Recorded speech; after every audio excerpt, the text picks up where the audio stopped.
ನಮಸ್ಕಾರ, ನೀವ್ ನೋಡ್ತಾ ಇರೋ ನಿಮ್ಮ ಕನ್ನಡ ನ್ಯೂಸ್. ನಾನು ಪ್ರಿಯಾ. ಆತ್ಮವಿಶ್ವಾಸ ಪಕ್ಷದಪ್ಪ ಯುವಕರಿಗೆ ಕರ್ತರಾಗಿ ನಮ್ಮಲ್ಲಿದೆ. ಪಾಪ ಕೇಳ್ತೀರಾ, ಜನತಾದಳ ಪಕ್ಷ ಒಂದು ಜಾತಿಗೆ ಸೀಮಿತ ಅಂತ. ಬಿ.ಡಿ. ಪಾಟೀಲರು ಒಬ್ಬ ಪೂರ್ವ ಸಮುದಾಯದ ಬಂದಂತ ಒಬ್ಬ ವ್ಯಕ್ತಿ. ಜನತಾದಳ ಪಕ್ಷ ಯಾವತ್ತೂ ಕೂಡ ಒಂದು ಜಾತಿಗೋ ಒಬ್ಬ ಸಮುದಾಯಕ್ಕೋ ಸೀಮಿತವಾಗಿ ಈ ಪಕ್ಷ 25 ವರ್ಷ ರಾಜ್ಯದಲ್ಲಿ ಪೂರೈಕೆಯನ್ನು ಮಾಡಿ. ಹಾಗಾಗಿ ಬಿ.ಡಿ. ಪಾಟೀಲ್ ಒಂದು ಸಣ್ಣ ಉದಾಹರಣೆ ನೋಡ್ತಾ ಇದ್ದಾರೆ. ನಾಲ್ಕನೇ ವಿಧಾನಸಭಾ ಕ್ಷೇತ್ರದ ನಿಕಟಪೂರ್ವ ಶಾಸಕರು ದೇವಣ್ಣ ಚವಾಣಿ ಅವರು ಮತ್ತೆ ಅವರ ಧರ್ಮಪತ್ನಿ ಸುನೀತಾ ಮೋಹನ್ ಕೂಡ ಇಲ್ಲೇ ಕೂತಿದ್ದಾರೆ ವೇದಿಕೆ ಮೇಲೆ. ಬಹುಶಃ ಇವತ್ತಿನ ಈ ಒಂದು ಸಮಾವೇಶ ಪ್ರಾರಂಭ ಆದಾಗ ಒಂದು ಕಿರುಚಿತ್ರವನ್ನು ನಾವು ಮಾಡ್ತಾ ಇದ್ದೇವೆ. ಹಾಗಾಗಿ ಸನ್ಮಾನ್ಯ ದೇವೇಗೌಡರು ಸಾಹೇಬರು ಯಾವ ರೀತಿಯ ಹೋರಾಟದ ಬದುಕನ್ನ ಸಂಪೂರ್ಣವಾಗಿ ಜನರಿಗೋಸ್ಕರ ಮುಡಿಪಿಟ್ಟು ಅಂತಕ್ಕಂಥದ್ದನ್ನ 1982, 83, 85, 89 ಇವೆಲ್ಲವೂ ಕೂಡ ಕಿರುಚಿತ್ರಗಳಲ್ಲಿ ಪ್ರದರ್ಶನ ಆಗ್ತಾ ಇದ್ದದನ್ನ ನಾವು ನೋಡ್ತಾ ಇದ್ದೀವಿ. ಬಿಜಾಪುರ ಜಿಲ್ಲೆ ಮತ್ತು ಬಾಗಲಕೋಟೆ ಜಿಲ್ಲೆಯಲ್ಲಿ ಆಧುನಿಕ ಭಗೀರಥ ಅಂತಕ್ಕಂಥದ್ದು ಅನುಸರಿಸಿಕೊಂಡಿದ್ರೆ ಯಾರಾದರೂ ಅದು ಪುಣ್ಯಾತ್ಮ ಸನ್ಮಾನ್ಯ ದೇವೇಗೌಡರು ಸಾಹೇಬರು ಕೂತಿದ್ದಾರೆ ವೇದಿಕೆಯಲ್ಲಿ. ನಾನಿವತ್ತು ಒಂದು ಮಾತನ್ನು ತಿಳಿಸಲಿಕ್ಕೆ ಬಯಸ್ತೇನೆ, ಒಂದು 2-3 ವರ್ಷಗಳ ಪ್ರಸ್ತಾವನೆಯನ್ನು ಮಾಡಲಿಕ್ಕೆ ಬಯಸ್ತೇನೆ. 1983ರಲ್ಲಿ ಮೊದಲನೇ ಬಾರಿ ಸನ್ಮಾನ್ಯ ದೇವೇಗೌಡರು ಸಾಹೇಬರು ನೀರಾವರಿ ಸಚಿವರಾಗಿ ಕೆಲಸವನ್ನು ಕೈಗೆ ಎತ್ಕೊಂಡ್ರು. ಬಹುಶಃ ಅವತ್ತಿನ ಸಂದರ್ಭದಲ್ಲಿ ಗುತ್ತಿಗೆದಾರರು ಮತ್ತೆ ಅಧಿಕಾರಿಗಳ ಬಗ್ಗೆ ಸಾಕಷ್ಟು ವಿವಾದಗಳಿತ್ತು. ಆ ವಿವಾದಗಳು ಬಹಳ ಕಾಲದಿಂದ ನಿಯಂತ್ರಣ ನಡೆದು ಬರ್ತಾ ಇತ್ತು. ಆದರೆ ಆ ವಿವಾದಕ್ಕೆ ಅಂತಿಮ ತೆರೆಯನ್ನು ಎಳೆದು ಒಂದು ಸೆಟಲ್ಮೆಂಟ್ ಫಾರ್ಮುಲಾ ಅಂತಕ್ಕಂಥದ್ದನ್ನು ಜಾರಿ ಮಾಡ್ತಾರೆ. ಬಹುಶಃ ಅದು ಮಾಡುವ ಮೂಲಕ ಮತ್ತೆ ನೆಲೆಗುತ್ತಿಗೆ ಬಿಟ್ಟಂತ ನೀರಾವರಿ ಯೋಜನೆಗಳಿಗೆ ದುರ್ಜೀವಗಳನ್ನು ಕೊಟ್ಟಂತವರು ಇದೇ ಸನ್ಮಾನ್ಯ ದೇವೇಗೌಡರು ಸಾಹೇಬರು. ಮತ್ತೆ ಬಿಜಾಪುರಕ್ಕೆ ಬರ್ತಾ ಇದ್ದಾಗ ನಾವೆಲ್ಲರೂ ಕೂಡ ಆಲ್ಮಟ್ಟಿ ಬಗ್ಗೆ ಚರ್ಚೆ ಮಾಡ್ತೀವಿ. ಕಾರ್ಯಕರ್ತ ಯಾವಾಗ ಹೇಳ್ತಾ ಇರ್ತೀವಿ, ಆಲ್ಮಟ್ಟಿ ಗೋಡೆಯನ್ನು ಎತ್ತರ ಮಾಡಿದ್ರು ಅಂತ. ಗೋಡೆಯನ್ನು ಎತ್ತರ ಮಾಡ್ತಕ್ಕಂಥದ್ದು ಬಹುಶಃ ಹಂತವಾಗಿ ನಡೀತಾ ಇರ್ತಕ್ಕಂಥ ಆ ಹಿಂದಿನ ಸಂಪ್ರದಾಯವಾಗಿತ್ತು. ಅದಕ್ಕೂ ಮೀರಿ ದೇವೇಗೌಡ ಸಾಹೇಬರು ಒಂದು ಆಲೋಚನೆಯನ್ನು ಮಾಡಿದ್ರು. 15 ಫೀಟ್ ಪ್ರೆಸ್ಟ್ ಗೇಟ್ ಅನ್ನ ಸ್ಥಾಪನೆ ಮಾಡುವ ಮೂಲಕ ಬಹುಶಃ ಅವರು ಯಾವ ರೀತಿ ಆಲಮಟ್ಟಿ ಒಂದು ಅಣೆಕಟ್ಟಿಗೆ ಜೀವವನ್ನು ಕೊಟ್ಟು ಈ ಭಾಗದ 15 ಲಕ್ಷ ಎಕರೆಗೂ ಹೆಚ್ಚಿನ ರೈತರ ಒಂದು ಜಮೀನಿಗೆ ಇವತ್ತು ಒಂದು ಹಸಿರು ಕ್ರಾಂತಿಯ ಒಂದು ಪರಿವರ್ತನೆಯನ್ನ ತಂದುಕೊಟ್ಟಂತವರು ಬಹುಶಃ ಇದೇ ಸನ್ಮಾನ್ಯ ದೇವೇಗೌಡ ಸಾಹೇಬರು ಅಂತಕ್ಕಂಥದ್ದನ್ನ ಹೇಳಲಿಕ್ಕೆ ಬಯಸ್ತಾನೆ. ಮತ್ತೆ 29ನೇ ಇಸ್ವಿಯಲ್ಲಿ ಸನ್ಮಾನ್ಯ ದೇವೇಗೌಡ ಸಾಹೇಬರು ಅಮೆರಿಕಾಗೆ ಹೋಗ್ತಾರೆ. ವರ್ಲ್ಡ್ ಬ್ಯಾಂಕ್ನ ಅಧಿಕಾರಿಗಳ ಜೊತೆ ಕೂತು ಚರ್ಚೆಯನ್ನು ಮಾಡ್ತಾರೆ.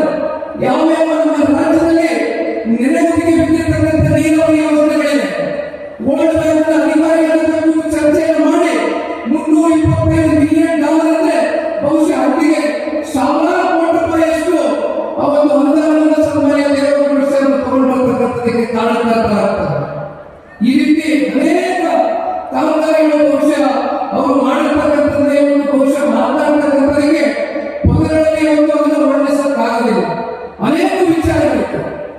ಮತ್ತೊಂದು ಕಡೆ ಕಾಂಗ್ರೆಸ್ನವರು ಏನಪ್ಪ ಮಾಡ್ತಾರೆ ಅಂದ್ರೆ, ಇದೇ 2013 ವಿಧಾನಸಭೆಯ ಸಾರ್ವತ್ರಿಕ ಚುನಾವಣೆ ಬರುತ್ತೆ. ಆಗ ಬಂದರೆ ಕಾಂಗ್ರೆಸ್ನ ನಡೆ ಕೃಷ್ಣ ಕಡೆಗೆ ಅಂತ ಹೇಳ್ತಾರೆ. ಎಲ್ಲರೂ ಬಹುಶಃ ಜ್ಞಾಪಕ ಇರಬೇಕು. ಕಾಂಗ್ರೆಸ್ ನಡೆಗೆ ಕೃಷ್ಣ ಕಡೆಗೆ ಅಂತ ಹೇಳಿ ಪಾದಯಾತ್ರೆ ಮಾಡೋದು, ಆಣೆ ಪ್ರಮಾಣ ಮಾಡೋದು, ವರ್ಷಕ್ಕೆ 10,000 ಕೋಟಿ, 5 ವರ್ಷಕ್ಕೆ 50,000 ಕೋಟಿಯನ್ನ ಇಡ್ತೇವೆ ಅಂತಕ್ಕಂಥದ್ದನ್ನ ಹೇಳೋದು. ಮತ್ತೇನಾಗುತ್ತೆ, UKP 3ನೇ ಹಂತ 17,000 ಕೋಟಿ ಅವತ್ತು ಸಂಪೂರ್ಣಗೊಳಿಸಬಹುದಾಗಿತ್ತು. 17,000 ಕೋಟಿ ರೂಪಾಯಿ ವೆಚ್ಚ UKP 3ನೇ ಹಂತ. ಆದರೆ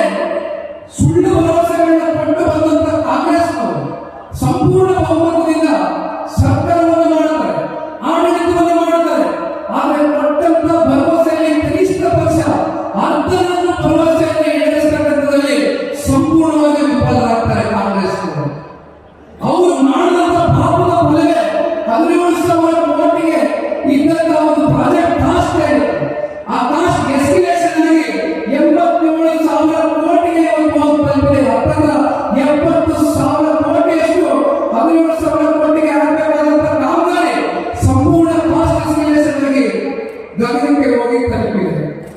ಮತ್ತೆ 2023 ಮೊನ್ನೆ ನಡೆದಂತ ಸಾರ್ವತ್ರಿಕ ವಿಧಾನಸಭಾ ಚುನಾವಣೆಯಲ್ಲಿ ಅಲ್ಲಿ ಅವರು ಮಾತನಾಡ್ತಾರೆ. ಏನ್ ಹೇಳ್ತಾರೆ?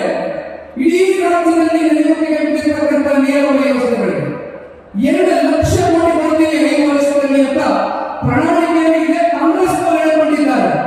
ಅದರ ವರ್ಷಕ್ಕೆ 40,000 ಕೋಟಿ. ಇಲ್ಲಿ ಅವರು ಎಷ್ಟು ಮಾಡಬೇಕಾಗಿದೆ? ಜಲಸಂಪನ್ಮೂಲ ಇಲಾಖೆಯಿಂದ ನೀಡಬೇಕಾಗಿರ್ತಕ್ಕಂಥ ಹಣ ಏನು ನೀರಾವರಿಯ ವ್ಯವಸ್ಥೆಗಳಿಗೆ, ಆ ಹಣವನ್ನು ಕೂಡ ಇವತ್ತು ಗ್ಯಾರಂಟಿ ವ್ಯವಸ್ಥೆಗಳಿಗೆ ಬಳಕೆ ಮಾಡಿಕೊಂಡು ಇವತ್ತು ಸಂಪೂರ್ಣವಾಗಿ ನಮ್ಮ ರಾಜ್ಯದಲ್ಲಿ ಎಲ್ಲ ನೀರಾವರಿ ವ್ಯವಸ್ಥೆಗಳಿಗೂ ಕೂಡ ಇವತ್ತು ಒಂದು ಸ್ಥಗಿತವನ್ನು ಹಾಕಿರ್ತಕ್ಕಂಥದ್ದು ಇದೇ ಕಾಂಗ್ರೆಸ್ ಪಕ್ಷ. ಇವತ್ತು ಸನ್ಮಾನ್ಯ ಕುಮಾರಣ್ಣವರು ಈ ವೇದಿಕೆ ಮೇಲೆ ಕುಳಿತಿದ್ದಾರೆ. ಕುಮಾರಣ್ಣವರು ಈ ರಾಜ್ಯದ ಮುಖ್ಯಮಂತ್ರಿಗಳಾದಾಗ ಒಂದು ಸುವರ್ಣ ಯುಗ ಕರ್ನಾಟಕ ರಾಜ್ಯ ನೋಡದಂತ ತೀರುಗಳು. ಬಹುಶಃ ಇವತ್ತು ನಾವು ನಡೆದವರಿರ್ತಕ್ಕಂಥ ಈ ಒಂದು ಪುಣ್ಯ ಕ್ಷೇತ್ರದಲ್ಲಿ ಸೇರಿರ್ತಕ್ಕಂಥ ಬಿಜಾಪುರ ಜಿಲ್ಲೆ, ಬಾಗಲಕೋಟೆ ಜಿಲ್ಲೆ ಸೇರಿದಂತೆ ಕಿತ್ತೂರು ಕರ್ನಾಟಕದ ಮತ್ತು 5 ಜಿಲ್ಲೆಗಳಿಂದ ಹಳ್ಳಿಗಳಿಂದ ಬಂದು ಇವತ್ತು ಜನತಾ ಪಕ್ಷದ ಈ ಕಾರ್ಯಕ್ರಮದ ಯಶಸ್ಸಿಗೆ ವಿಶೇಷವಾಗಿ ಹಳ್ಳಿಗಳಿಂದ ಬಂದಿರತಕ್ಕಂಥ ಎಲ್ಲ ತಂದೆ ಯುವ ಸಮುದಾಯದ ನನ್ನ ಅಣ್ಣ ತಮ್ಮದರಿಗೆ, ಅಕ್ಕ ತಂಗಿಯರಿಗೆ, ನೀವೆಲ್ಲರಿಗೂ ಕೂಡ ತುಂಬುವುದರಿಂದ ವಂದನೆಗಳನ್ನು ಅರ್ಪಿಸಲಿಕ್ಕೆ ಬಯಸ್ತಾರೆ. ಈಗಾಗಲೇ ಸಾಕಷ್ಟು ಸಮಯ ಮೀರೋಗಿದೆ. ಮಧ್ಯಾಹ್ನ 12 ಗಂಟೆಗೆ ಸಮಾವೇಶ ಪ್ರಾರಂಭ ಆಗಬೇಕಾಗಿದೆ. ಬಹುಶಃ ಇದೊಂದು ದೊಡ್ಡ ಮಟ್ಟದಲ್ಲಿ ಬೃಹತ್ ಸಂಖ್ಯೆಯಲ್ಲಿ ಇವತ್ತು ಈ ಕಾರ್ಯಕ್ರಮಕ್ಕೆ ತಾವೆಲ್ಲರೂ ಕೂಡ ಹಳ್ಳಿಗಳಲ್ಲಿ ಆಗಮಿಸಿದ್ದೀರಿ. ವೇದಿಕೆ ಮೇಲೆ ಕೂತಾಗ ಸಾಕಷ್ಟು ಜನ ಸ್ಥಳೀಯ ಮುಖಂಡರುಗಳು, ಹಿಂದೆ ಮತ್ತಷ್ಟು ಜನ ಗಾಡಿಯಿಂದ ಇಳಿದಿದ್ದಾರೆ. ಆದರೆ ಬಂದು ಕೂತ್ಕೊಳ್ಳೋದಕ್ಕೆ ಬಹುಶಃ ಜಾಗವೇ ಇಲ್ಲ ಅಂತಕ್ಕಂಥದ್ದು ಬಂಡಪಣ್ಣವರು ಹೇಳ್ತಾ ಇದ್ದಾರೆ ಹಿಂದೆ. ಇತ್ತೀಚಿನ ದಿನಗಳಷ್ಟೇ ಹಾಸನ ಜಿಲ್ಲೆಯಲ್ಲಿ ನಡೆದಂತ ಜನತಾ ಸಮಾವೇಶ ಬಹುಶಃ ಇಡೀ ರಾಜ್ಯಕ್ಕೆ ಒಂದು ದೊಡ್ಡ ಸಂದೇಶವನ್ನು ತಂದುಕೊಟ್ಟಿದೆ. ಅದಾದ ನಂತರ ಕಿತ್ತೂರು ಕರ್ನಾಟಕ ಭಾಗದಲ್ಲಿಯೂ ಕೂಡ ಅದೇ ರೀತಿಯಾದಂತಹ ಒಂದು ಬೃಹತ್ ಸಮಾವೇಶವನ್ನು ಆಯೋಜನೆ ಮಾಡಬೇಕು ಅಂತಕ್ಕಂಥ ಆದೇಶವನ್ನು ಪಕ್ಷದ ವರಿಷ್ಠರು ಕೊಟ್ಟಂತ ಸಂದರ್ಭದಲ್ಲಿ ಬಹುಶಃ ಮಾಡೋದನ್ನ ಅಂದ್ಕೊಂಡಿರ್ತಾರೆ. ಕಿತ್ತೂರು ಕರ್ನಾಟಕ ಭಾಗದಲ್ಲಿ ಜನತಾದಳ ಪಕ್ಷ ಎಲ್ಲಿದೆ ಅಂತ. ಆದರೆ ಕಿತ್ತೂರು ಕರ್ನಾಟಕ ಭಾಗದಲ್ಲಿ ಜನತಾದಳ ಪಕ್ಷ ಅತ್ಯಂತ ಸುಭದ್ರವಾಗಿದೆ, ಗಟ್ಟಿಯಾಗಿ ನೆಲೆಯೂರಿದೆ ಅಂತಕ್ಕಂಥ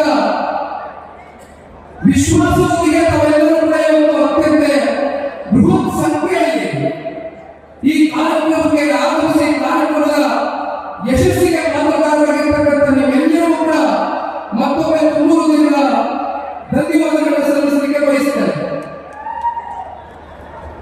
ವೇದಿಕೆ ಮೇಲೆ ಹಸಿರಾಗಿರ್ತಕ್ಕಂಥ ಪಕ್ಷದ ವರಿಷ್ಠರು, ಮಾಜಿ ಪ್ರಧಾನಮಂತ್ರಿಗಳು, ಈ ಪಕ್ಷದ ಸ್ಥಾಪಕರು ಸನ್ಮಾನ್ಯ ಶ್ರೀ ದೇವೇಗೌಡರು ಅವರ ಮಾರ್ಗದರ್ಶನದಲ್ಲಿ ವೇದಿಕೆ ಮೇಲೆ ಹಸಿರಾಗಿರ್ತಕ್ಕಂಥ ಕೇಂದ್ರದ ಸಚಿವರು, ಮಾಜಿ ಮುಖ್ಯಮಂತ್ರಿಗಳು, ನಮ್ಮ ಪಕ್ಷದ ಹೆಮ್ಮೆಯ ನಾಯಕರಾಗಿರ್ತಕ್ಕಂಥ ಸನ್ಮಾನ್ಯ ಕುಮಾರಣ್ಣವರ ನಾಯಕತ್ವದಲ್ಲಿ ಇಡೀ ರಾಜ್ಯವ್ಯಾಪಿ ಬಂದಿರತಕ್ಕಂಥ ಪಕ್ಷದ ನಾಯಕರುಗಳು ವೇದಿಕೆ ಮೇಲೆ ಉಪಸ್ಥಿತರಿದ್ದಾರೆ. ಆದರೆ ನಿಜವಾದಂತ ಪಕ್ಷದ ಅಧಿನಾಯಕರು ಅಂತಕ್ಕಂಥದ್ದು ಜನತಾದಳ ಪಕ್ಷದಲ್ಲಿ ಇರ್ತಕ್ಕಂಥದ್ದು ಜನತಾದಳ ಪಕ್ಷದ ಒಬ್ಬ ಸಾಮಾನ್ಯ ಕಾರ್ಯಕರ್ತರು ಅಂತಕ್ಕಂಥದ್ದನ್ನ ಈ ಸಂದರ್ಭದಲ್ಲಿ ನಾನು ಬಹಳ ಗಂಟೆ ಹೇಳಿಕೆ ಬಯಸ್ತೇನೆ. ಬಹಳ ಜನ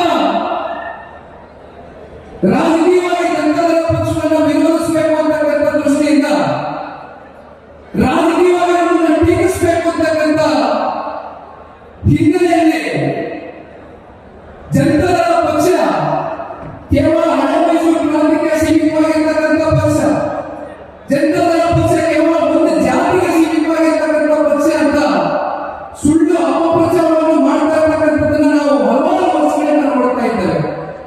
ಆದರೆ ಇವತ್ತು ವೇದಿಕೆ ಮೇಲೆ ಬಿಜಾಪುರ ಜಿಲ್ಲೆಯ ಶಾಸಕರು ರಾಜಗೌಡರು ಕೂಡ ಈ ಕಡೆ ಮಾತನಾಡಿದ್ದಾರೆ. ಬಸವನ ಬಾಗೇವಾಡಿಯ ಮುಂಬರ್ತಕ್ಕಂಥ ದಿನಗಳಲ್ಲಿ ಶಾಸಕರಾಗ್ತಕ್ಕಂಥ ಅಪ್ಪುಗೌಡರು ಮಾತನಾಡಿದ್ದಾರೆ. ಜೊತೆಗೆ ಇಂಡಿಯಾ ಅತ್ಯಂತ ಸಾಮಾನ್ಯರಲ್ಲಿ ಒಬ್ಬರಾಗಿ ಬಹುಶಃ ಅವರು ಮಾತನಾಡಬೇಕಾದ್ರೆ ಅವರ ಮಾತಿನಲ್ಲಿ ಇದ್ದಂತ ಆ ನೋವನ್ನು, ಅವರ ಭಾವನೆಗಳನ್ನು ಅವರು ವೇದಿಕೆ ಮೂಲಕ ಹಂಚಿಕೊಂಡರು. ಒಂದು ನಾನು ಬಿಡಿ ಪಾಟೀಲ್ಗೆ ಈ ಸಂದರ್ಭದಲ್ಲಿ ಪಕ್ಷದ ಕಾರ್ಯಕರ್ತರಾಗಿ ಪಕ್ಷದ ವರಿಷ್ಠರು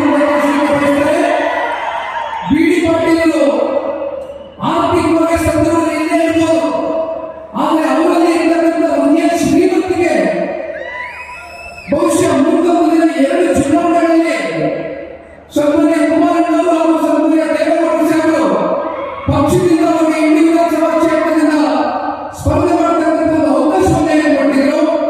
ಅತ್ಯಂತ ಅಲ್ಪ ಮತದಿಂದ ಅವರು ಪರಾಜಿತಗೊಂಡಿದ್ರು ಕೂಡ ಬಹುಶಃ ಅವರು ಅತ್ಯಂತ ಜನಪ್ರಿಯತೆ ಮತ್ತು ಜನಾನುರಾಗಿಗಳಾಗಿ ಇಂಡಿ ವಿಧಾನಸಭಾ ಕ್ಷೇತ್ರದಲ್ಲಿ ಇವತ್ತು ಕೂಡ ಹೋರಾಟದ ಕಿಚ್ಚಿನ ಹೊರಟಿರ್ತಕ್ಕಂಥದ್ದು ನೋಡಿದ್ರೆ 100ಕ್ಕೆ 100 ಇಂಡಿ ಭಾಗದಿಂದ ಬಂದಿರ್ತಕ್ಕಂಥ ಎಲ್ಲ ತಂದೆ ತಾಯಿಗಳು, ಯುವಕ ಮಿತ್ರರು ನಿಮ್ಮ ಬಿಡಿ ಪಾಟೀಲಿಂದ ಶಾಸಕರಾಗಿ ಮಾಡ್ತಾ ಇರ್ತಾರೆ. 2 ಬಾರಿ ರೈತ ಸಾಲ ಮನ್ನಾ ಮಾಡಿದ್ದಾರೆ. ಜೊತೆಯಲ್ಲಿ ಗ್ರಾಮ ವಾಸ್ತವ್ಯ ಅಂತಕ್ಕಂಥ ಯೋಜನೆಗಳು, ಭಾಗ್ಯಲಕ್ಷ್ಮಿ ಯೋಜನೆಗಳು, ಸೈನ್ಯ ವಿತರಣೆ ಕಾರ್ಯಕ್ರಮಗಳು, ಸಾಲೈ ನಾಟೆಯನ್ನು ನಿಷೇಧ ಮಾಡಲಾಗುತ್ತದೆ. ಈ ರೀತಿ 10 ಹಲವಾರು ಕಾರ್ಯಕ್ರಮಗಳ ಅತ್ಯಂತ ಅಲ್ಪ ಅವಧಿಯಲ್ಲಿ ಕೊಟ್ಟಂಥದ್ದು ಸನ್ಮಾನ್ಯ ಕುಮಾರಣ್ಣ. ಪಾಪ ಬಹಳ ಜನ ನಮ್ಮನ್ನ ಹೇಳಿಸ್ತಾ ಇರ್ತಾರೆ, ಜನತಾದಳ ಪಕ್ಷ ಸಂಪೂರ್ಣ ಬಹುಮತದಿಂದ ಈ ರಾಜ್ಯದಲ್ಲಿ ಸರ್ಕಾರವನ್ನು ಸ್ಥಾಪನೆ ಮಾಡಕ್ಕಾಗಲಿಲ್ಲ ಅಂತ ವಿರೋಧಿಗಳಿಗೆ ಒಂದು ವೇದಿಕೆ ಮೂಲಕ ಮಾತನ್ನು ತಿಳಿಸಲಿಕ್ಕೆ ಬಯಸ್ತಾರೆ. ಯುದ್ಧದಲ್ಲಿ ಸೈನಿಕರು ಎಷ್ಟು ದೊಡ್ಡ ಗಾತ್ರದಲ್ಲಿ ಇರತಕ್ಕಂಥದ್ದು ಮುಖ್ಯ ಅಲ್ಲ, ಸೈನ್ಯಾಧಿಪತಿಗೆ ಇರತಕ್ಕಂಥ ಧೈರ್ಯ ಎಂತದ್ದು ಅಂತಕ್ಕಂಥದ್ದು ಮುಖ್ಯ. ನಮ್ಮ ಸೈನ್ಯಾಧಿಪತಿಗೆ ಇರತಕ್ಕಂಥ ಧೈರ್ಯ ಮತ್ತು ಆ ದಾರಿ ಬಹುಶಃ ಮುಂದೊಂದು ದಿನ ಜನತಾದಳ ಪಕ್ಷವನ್ನ, ಜನತಾ ಸರ್ಕಾರವನ್ನ ಎನ್ಡಿಎ ಬಿಟ್ಟರೂ ಕೂಡ ಸರ್ಕಾರವನ್ನು ಮುಂದೊಂದು ದಿನ ನಾವೆಲ್ಲರೂ ಕೂಡ ಕಾಣ್ತೇವೆ. ಕುಮಾರಣ್ಣವರು ಅವರು ನಾಯಕರಷ್ಟೇ ಅಲ್ಲ, is just not A leader, is the total majority ಅಂತಕ್ಕಂಥದ್ದು ಮುಂಬರ್ತಕ್ಕಂಥ ದಿನಗಳಲ್ಲಿ ಬಹುಶಃ ಸಾಬೀತು ಮಾಡತಕ್ಕಂಥ ದಿನ ಬಹಳ ದೂರ ಇಲ್ಲ ಅಂತಕ್ಕಂಥದ್ದನ್ನ ಈ ಸಂದರ್ಭದಲ್ಲಿ ನಾನು ಬಹಳ ಗಟ್ಟಿಯಾಗಿ ಕಾರ್ಯಕರ್ತರಾಗಿ ನಂಬಿದ್ದೇನೆ. ಬಹಳ ಜನ ಮಾಧ್ಯಮದ ಸ್ನೇಹಿತರು ಬೆಳಗ್ಗೆ ಕೂಡ ನನ್ನ ಪ್ರಶ್ನೆ ಮಾಡ್ತಾ ಇತ್ತು, ಸರ್ 3 ವರ್ಷ ಆಯಿತು, ಯಾವ ಪೀಳಿಗೆಯಲ್ಲಿ ಯಾವ ಹೋರಾಟ ಮಾಡಿದ್ರಿ, ಯಾವ ಪೀಳಿಗೆ ಬಂದ್ರಿ, ಎಲ್ಲರೂ ಕೂಡ ಬೇಸತ್ತಿದ್ದಾರೆ, ನಿಮ್ಮ ಪಕ್ಷ ಯಾವಾಗ ಬೀದಿಗೆ ಇಳಿತೀರಿ ಅಂತ. ನಾವು ಸ್ವಲ್ಪ ಸಮಯ ಕೊಡೋಣ ಅಂತ ಕಾಯ್ತಾ ಇದ್ವಿ. ಪಕ್ಷ ಸಂಘಟನೆ ದೃಷ್ಟಿಯಿಂದ ರಾಜ್ಯ ಪ್ರವಾಸ ಹೆಚ್ಚು ಕಮ್ಮಿ ಮುಕ್ತಾಯ ಆಗ್ತಾ ಬಂದಿದೆ. ಮುಂದಿನ ತಿಂಗಳಿಂದ ಸನ್ಮಾನ್ಯ ದೇವೇಗೌಡ ಸಾಹೇಬರ ಮಾರ್ಗದರ್ಶನವಿದೆ, ಸನ್ಮಾನ್ಯ ಕುಮಾರಣ್ಣ ಅವರ ನಾಯಕತ್ವದಲ್ಲಿ ಪಕ್ಷ 2 ವರ್ಷಗಳ ಕಾಲ ನಿರಂತರವಾಗಿ ಬೀದಿಗೆಯನ್ನು ಹೋರಾಟವನ್ನು ಮಾಡತಕ್ಕಂಥ ಶಪಥವನ್ನ, ಪ್ರತಿಜ್ಞೆಯನ್ನ ಇವತ್ತು ನಮ್ಮ ಬಿಜಾಪುರ ಜಿಲ್ಲೆಯ ಒಂದು ಸಮಾವೇಶದ ಮೂಲಕ ಈ ಪಕ್ಷದ ಯುವ ಕಾರ್ಯಕರ್ತರಾಗಿ ಬಹಳ ಗಟ್ಟಿಯಾಗಿ ನಿಮಗೆ ತಿಳಿಸಲಿಕ್ಕೆ ಬಯಸ್ತಾ ಇದ್ದೇನೆ. ಬಹುಶಃ ಈಗಾಗಲೇ ಸಮಯ ಸಾಕಷ್ಟು ಮೀರೋಗಿತ್ತು, ಇನ್ನೂ ಮಾತನಾಡತಕ್ಕಂಥದಕ್ಕೆ ಹಲವಾರು ವಿಚಾರಗಳಿವೆ.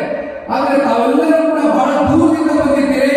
ಮತ್ತೆ ತಾವೆಲ್ಲರೂ 70 ಕಿಲೋಮೀಟರ್, 90 ಕಿಲೋಮೀಟರ್, 100 ಕಿಲೋಮೀಟರ್ ದೂರದಿಂದ ಹಳ್ಳಿಗಳಿಂದ ಬಂದಿರತಕ್ಕಂಥ ತಾಯಂದಿರು ಜಾಸ್ತಿ ಜನ ಇದ್ದಾರೆ, ಹಿರಿಯರು ತುಂಬಾ ಜನ ಇದ್ದಾರೆ. ಯುವಕರು 1-2 ಗಂಟೆ ತಡೆ ಆದರೂ ಕೂಡ ಮನೆ ಹೋಗ್ತೀರಿ, ಆದ್ರೆ ಎಲ್ಲೂ ಕೂಡ ನಿಮ್ಗೆ ವ್ಯತ್ಯಾಸ ಆಗ್ಬಾರ್ದು. ಹಾಗಾಗಿ ಸನ್ಮಾನ್ಯ ಕುಮಾರಣ್ಣ ಅವರು ಮತ್ತೆ ದೇವೇಗೌಡ ಸಾಹೇಬರು ನಿಮ್ಮನ್ನ ಉದ್ದೇಶಿಸಿ ಮಾತನಾಡಿದರೆ ಸಮಯ 2.5 ಗಂಟೆ ಆಗಿದೆ.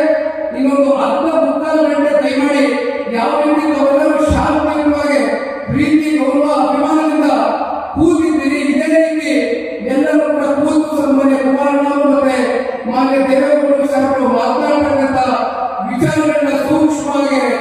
ಗಮನಿಸಬೇಕು ಅಂತಕ್ಕಂಥದ್ದು ಈ ಸಂದರ್ಭದಲ್ಲಿ ಈ ಪಕ್ಷದ ಕಾರ್ಯಕರ್ತರಾಗಿ ನೀವೆಲ್ಲರಿಗೂ ಕೂಡ ವಂದಿಸಿ ನನ್ನ ಎರಡು ಮಾತನ್ನು ಮುಗಿಸ್ತೇನೆ. ಜೈ ಹಿಂದ್, ಜೈ ಕರ್ನಾಟಕ ಮಾತೆ, ಜೈ ಜಗದೀಶ್. ಮತ್ತಷ್ಟು ಸುದ್ದಿಗಾಗಿ ನೋಡ್ತಾ ಇರಿ ನಿಮ್ಮ ಕನ್ನಡ ನ್ಯೂಸ್. ಲೈಕ್ ಮಾಡಿ, ಸಬ್ಸ್ಕ್ರೈಬ್ ಮಾಡಿ, ಶೇರ್ ಮಾಡುವುದು ಮರೆಯಬೇಡಿ.